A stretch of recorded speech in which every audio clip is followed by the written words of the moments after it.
नमस्ते बच्चों, मैं डॉक्टर विद्या दुबे, सीएम राइस शासकीय मॉडल उच्चतर माध्यमिक विद्यालय सांवेर में जीव विज्ञान की शिक्षिका हूँ। बच्चों, आज मैं आपसे सफलता और असफलता के बारे में कुछ चर्चा करना चाहती हूँ।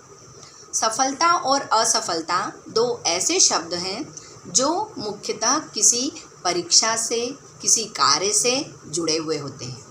ये हमारे जीवन का मूल्यांकन नहीं करते हैं। उदाहरण के लिए, मैंने 10वीं की परीक्षा दी है, मैंने 12वीं की परीक्षा दी है। अब उस परीक्षा का परिणाम आने वाला है। उस परीक्षा के परिणाम में मुझे सफलता मिलेगी या असफलता मिलेगी। तो ये सफलता या असफलता किसके परिप्रेक्ष्य में है?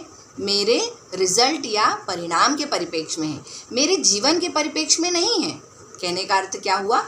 मैं अपने जीवन में असफल नहीं हुई हूँ, क्योंकि मेरा जीवन सर्वोपरि है। मुझे पता है, मुझे ज्ञात है कि अभी मेरे पास ऐसी बहुत सारी परीक्षाओं का अवसर है जिन्हें मैं फिर से ले सकती हूँ। इसलिए यह परिणाम अंतिम परिणाम नहीं है, यह तो मात्र एक परीक्षा की सफलता या असफलता है। परीक्षा की सफलता या असफलता को हम अंकों से मापते हैं कि मुझे कितने अंक प्राप्त हुए हैं। इसमें आप अपनी योग्यता को सहज स्वीकार कीजिए।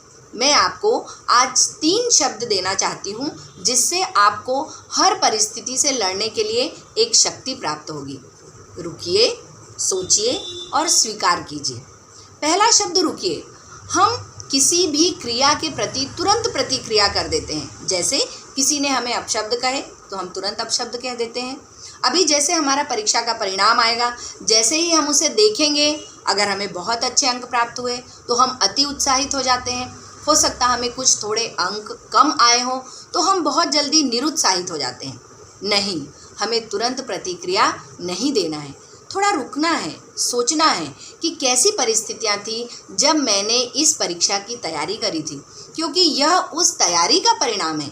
ये अंक मेरे उन 3 घंटों का मूल्यांकन है जो मैंने उस परीक्षा को देने में बिताए थे।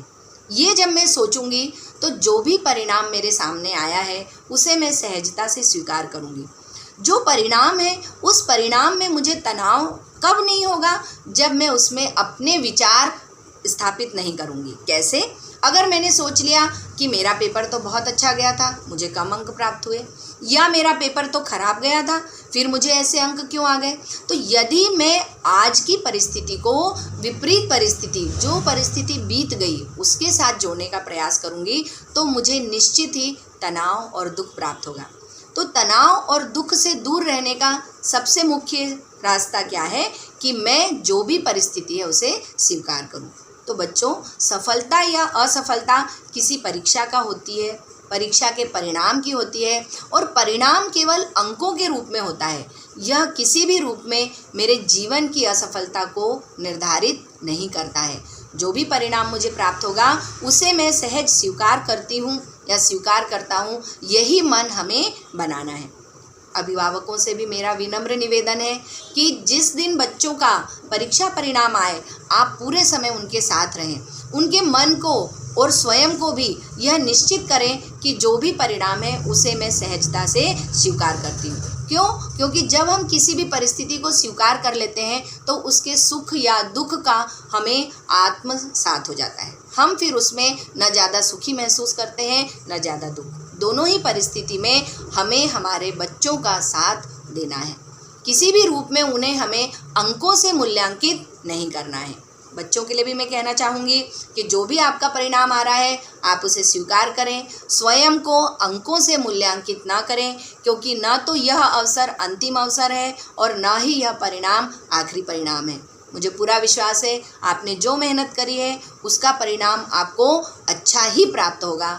आप सभी को आपके परीक्षा परिणाम के लिए अग्रिम शुभकामनाएं। धन्यवाद।